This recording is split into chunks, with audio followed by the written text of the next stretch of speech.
When I talk about the problem of autism, you know that it's now about 8 decades that we have framed this particular name, you know, since 1943 with Leo Kanner.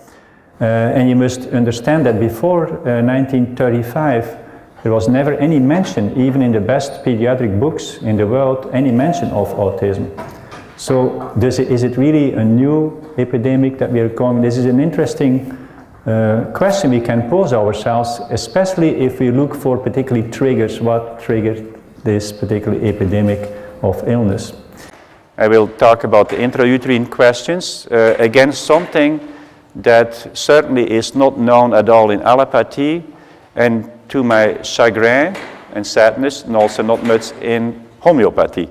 In other words, when we have all these challenged children, for which I call them challenged children, I don't really care how they call them, ASD or ADD, ADHD, OCD, and all the letters of the alphabet. I don't really care about that. I want to hear about, I call it a challenged child, and my pity and my compassion goes out to the child. You know, this is what the Chinese would have called, you know, a noble misfortune versus the ignoble. Noble because you couldn't do anything about it. The challenged child is a noble misfortune. You know, they can't really help it. It's our genes. Ignoble misfortunes, of course, we do many things to ourselves that we are the cause of, and that it's really our fault. Let's put it that way. But those challenged children are all noble misfortunes for me. And my sympathy and my hard work will go out to them with my whole heart, I must say, without any doubt. So again, the intrauterine questions, you will see that much depends on that. Much depends on that mother, of course, will give you a tremendous amount of information that is necessary for you to find this minimum. And I'm glad that we got this wonderful patient this morning, but I'm also sure many times, even when we don't have a challenged child, and tomorrow I know we have an epileptic case, I'll be curious to see if even there, with the adult, that I won't see an intrauterine story that I must also link to the simillimum that the patient needs at that point.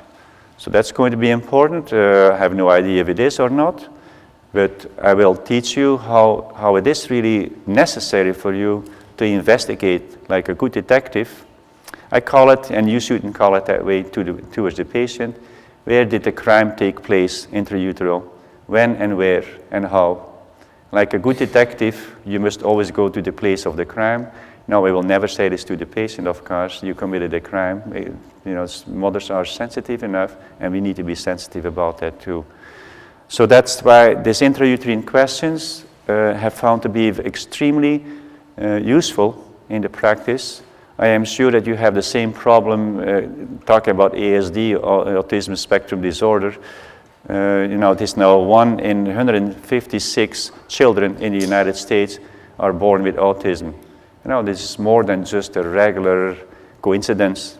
It's an epidemic, of course, and I can only see what happens in the United States, and I'm sure it is the same thing here, that it is a burden to some extent for the rest of the life of the parents. It's very hard for them. It's very heartbreaking for the child, her or himself. So here I think we can do a tremendous amount of work, because allopathy so far really has not much to offer. You know, it's wonderful for us to save somebody like that. Imagine, only you can do it. That is the beauty. There's no psychiatrist, nobody else. Not even in TCM can we do this. But you have a great responsibility, no doubt about it. If we have this particularly challenged children, as you will see, that it starts intrautero. What the mom feels, she carries over to the unborn fetus. Because you know what Jung said about that, if you repress or suppress your emotions, then he says, nature will come and visit you with a physical illness. It's really true.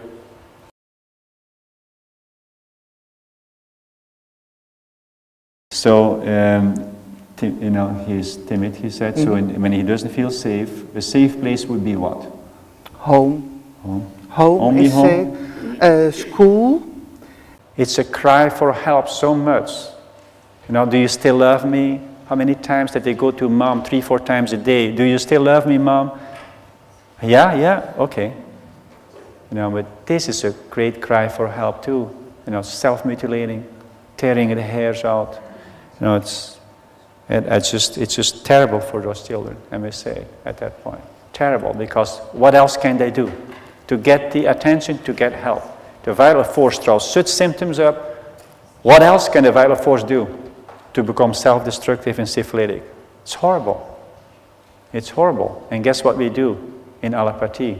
And thank God I never did this. We put them on Prozac, Zoloft, whatever it is, all these medications that really, I call it, robbing that person of the little emotional strength that that person still had. That's what we really do. The eating nails, biting the nails and eating them, what does that reflect? I always think, what does it reflect? I'm not thinking right with rubric, now comes the rubric, but what asks me, what does it mean? And in the whole case, no? What does it reflect? Biting nails. Inner tension. Of course. Inner tension, inner restlessness. You know, if I'm calm and collect, I'm not going to bite my nails and eat them. You know, no, this is tic nerveux, same thing. When you see people with tic nerveux, you know, you must think right away, I wonder what's going on inside. Never mind what's going outside. The stronger it is outside, hello, it calls for you to go inside and say, wow, what's going on inside? It's just a reflection from the inside. It's what I call the conscious versus the unconscious. You see the conscious, you must fish in the unconscious, because there is the simillimum, not in what the patient tells you. Some, but those are his compensations, okay?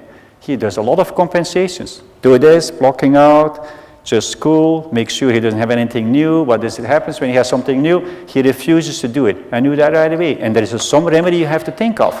Of course, was the emotional pain. What about the emotional pain? I don't need to do another multi-million-dollar study to know that emotional pain is felt, and this is what we're going to talk about, of course. This is something still, unfortunately enough, that allopathy has not figured out yet, unfortunately for us, and many homeopaths neither, that the psychological pain, the emotional trauma on the mother during pregnancy can be carried over to the unborn fetus, and therefore will produce the very unfortunate amount of what I would call challenged children, no matter what name they have, be it autism or attention deficit disorder, whatever it's called.